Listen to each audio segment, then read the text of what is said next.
లంకాధిపతైన రావణాసురుడు మహాశివుడిని గురించి ఎన్నో సంవత్సరాల కఠోర తపస్సు చేసి మహాదేవుడిని ప్రసన్నం చేసుకుంటాడు. మహాశివుడు రావణాసురుడి తపస్సుకు మెచ్చి ఏమి కావాలో కోరుకోమంటాడు.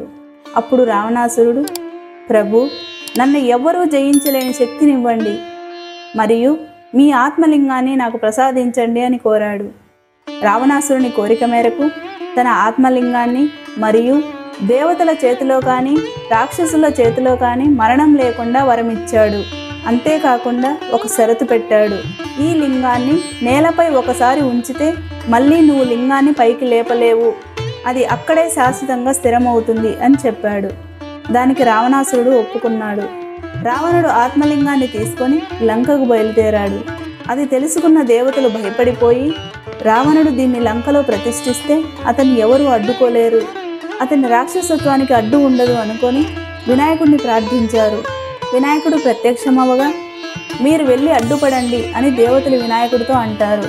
రావణుడు దక్షిణ దిశగా ప్రయాణిస్తూ ఉండగా సాయంత్రం సంధ్యా సమయం అయ్యింది.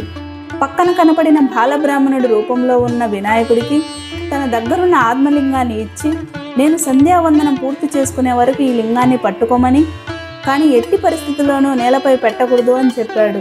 అందుకు గణపతి, నేను ఎక్కువసేపు పట్టుకోలేను, 3 సార్లు పిలిచాక కూడా రాకపోతే నేలపై పెడతాను అని అన్నాడు.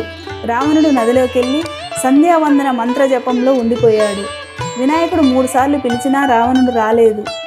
వెంటనే వినాయకుడు ఆత్మలింగాన్ని నేలపై ఉంచేశాడు. ఆ లింగం భూమిలో బలంగా స్థిరపడిపోయింది.